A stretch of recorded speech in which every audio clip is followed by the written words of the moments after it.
이야기는 우리 가족이 2000년대 대전 외곽 쪽에 위치한 동네로 이사를 간 집에서 일어난 실화이다. 우리 가족은 원래 1990년대까지는 서울에서 살고 있었고, 아버지는 중견회사의 부장으로 있었으며 어머니 또한 짬을 내 짧은 시간 알바를 하고 있었다. 나는 대전 쪽으로 이사 온 시점이 중3 무렵이었고, 밑으로 2살 어린 여동생이 있었다. 대전 쪽으로 오게 된 건 가족들이 원해서 온 건 아니었고, IMF로 아버지께서 구조조정 당하시고 어쩔 수 없는 상황에 의해 가게가 휘청이는 바람에 겨우겨우 대전 쪽에 비슷한 구조의 회사로 들어갈 수 있는 상황이 되어 오게 된 것이었다. 한 푼이라도 아끼기 위해 아버지는 대전 외곽 쪽 집들이 듬성듬성 떨어져 있는 작은 동네로 이사를 오게 됐고, 그렇게 나와 여동생은 본의 아니게 아버지가 출근할 때 맞춰 등교를 할 수밖에 없게 됐다. 집은 2층 단독주택이었으며 마당도 어느 정도 규모로 적당한 편이었다. 하지만 그때까지는 모르고 이상하다라는 정도만 생각하며 그렇게 생활을 하고 있었다. 나는 짬이 날 때마다 마당에서 여동생을 졸라 캐치볼도 하고 여러 가지 놀이를 하며 마당을 항상 10분 활용을 했었다. 그런데 뒷마당은 이상할이 많지 음산했고 분위기는 어두컴컴한 것 같았으며 기분도 썩 좋지 않은 곳이었다. 그리고 무엇보다 비 오는 날이면 뒷마당 구석 잡초들이 있는 곳엔 이상하게도 항상 지렁이들이 바글거렸다. 다른 곳은 어쩌다 한두 마리 정도 보이는 정도인데 그곳만큼은 비만 오면 징그러울 정도로 지렁이들이 많이 나오며 이상하다 싶을 정도였었다. 그리고 또 한 가지 무엇보다 비 오는 날에는 그 주변에서 뭔가 알 수 없는 굉장히 기분 나쁜 썩는 듯한 뭐라고 표현할 수 없는 그런 냄새들이 났었다. 여동생 역시 뒷마당 쪽은 음산하고 무서운 분위기가 난다며 다가가기를 꺼려했다. 나는 그래도 오빠고 남자니까 그러한 분위기들을 애써 잊으려 노력하며 뒷마당 출입도 하고 새로운 것이 있나 하고 돌아다녔었다. 학교에서도 새로운 친구들을 사귀고 적응을 하며 그렇게 이사 온 지 얼마나 지났을까?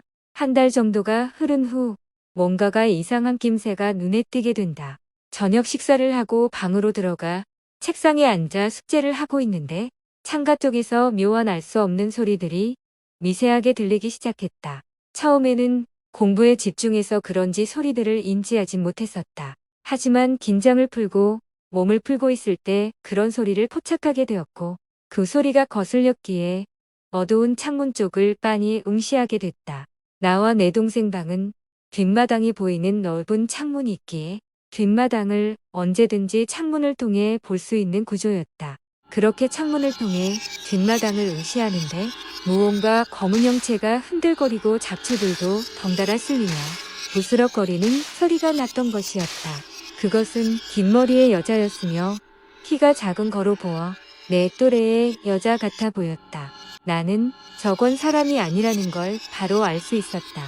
그것은 형체도 불투명했으며 무엇보다 외지인이 밤 9시에 남의 집 마당에 들어와 기괴하게 흔들거리고 있겠는가.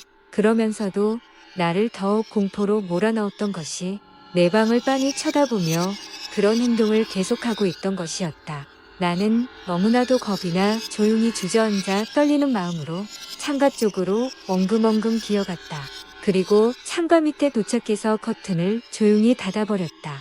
그럼에도 미세하게 부스럭거리는 소리는 계속 들려왔고 그 소리는 멈추지 않았다. 시계를 보니 이미 밤 9시가 넘은 상황이었고 속절없이 흘러가는 시간 속에 이걸 어떻게 해야 하나 하고 고민하고 있었다.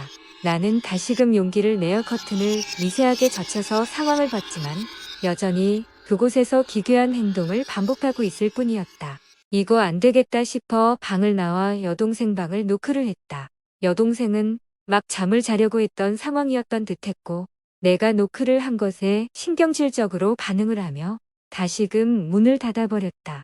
나는 발길을 돌려 침착하게 거실로 향했고 부모님들은 아직 주무시지 않고 있었다. 그러면서 조심스럽게 방금 있었던 일에 대하여 부모님들에게 알리게 됐다. 어머니는 그 소리를 듣고 무서워했고 아버지는 어이없다는 표정으로 나를 바라보며 비아냥거렸다.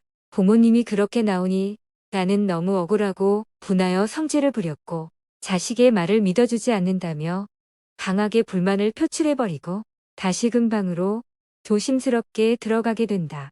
그런데 얼마 후 아버지가 내 방으로 오시더니 뒷마당 쪽에서 특이한 것을 발견한 건 없고 굉장히 불쾌한 냄새가 진동을 한다고 나에게 말을 건넸다.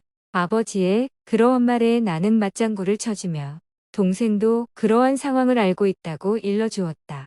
아버지는 곰곰이 생각에 잠기시더니 이내 심각한 표정을 하게 된다.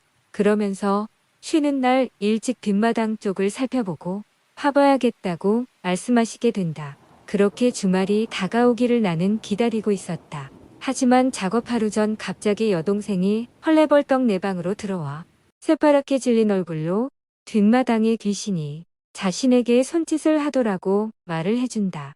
나는 의연하게 내가 나에게 신경질 부린 그날 못 봐도 그 귀신 봤어. 그래서 너무 놀라서 내 방 두드린 거였어라고 말을 해줬다. 동생은 후다닥 부모님께 가서 있었던 일들을 울먹이며 설명을 했고 부모님은 내일 조치를 취할 거니 걱정 말라며 여동생을 달래주셨다. 그렇게 아침이 밝았고 아버지는 삽자루를 들고 뒷마당을 꼼꼼히 살폈다. 이내 후미진 구석에 유달리 잡초가 무성히 자란 곳을 파기 시작했다. 오리들은 긴장한 채로 묵묵히 구경을 하고 있었고 그렇게 땅을 파내려가는 상황에 웬 옷가지가 나오게 된다. 옷을 꺼내들어 펼쳐보니 여자애들이 좋아할 법한 흐물거리는 하얀색 꽃무늬의 원피스였고 원피스는 여기저기 뜯겨져 있었다. 아버지는 애써 침착함을 유지한 채 다시 땅을 파기 시작했다. 이윽고 삽자루 끝에 무언가 부딪히는 소리가 들렸고 조심스럽게 흙더미를 치우며 그것을 살펴보니 인골이었다. 아버지는 인골의 머리통을 확인한 후로 더 이상 땅을 파지 않으셨고 조용히 천으로 덮어 내 모퉁이를 돌로 고정시켜 가려놓게 된다. 그리고 경찰에 전화를 해 신고를 하게 됐고 이윽고 형사들이 방문을 하게 됐다. 자초지종과 상황 설명 조사를 마친 우리 가족은 형사들은 수사상 기밀 때문에 이렇다 할 것도 말해주지 않았지만 중학생으로 추정되는 소녀라는 정도만 귀띔해주게 됐다. 그렇게 유해를 과학수사팀에서 수습해갔고 그 뒤로는 어떠한 이상 징후도 발생하지 않게 됐다. 과연 그 소녀는 누구에게 살해를 당하여 우리 집 뒷마당에 그렇게 묻혀 있었던 것이었을까? 설마 범인은 전에 살던 집주인이었을까? 귀신은 자신이 거기에 묻혀 있다고 우리들에게 사인을 보냈던 것이었을까? 나의 궁금증은 증폭이 된 채로 그 후에 어떠한 내막도 알 수는 없을 뿐이다. 이야기가 무섭고 재미있으셨다면 구독, 좋아요 부탁드려요. 시청해 주셔서 감사합니다.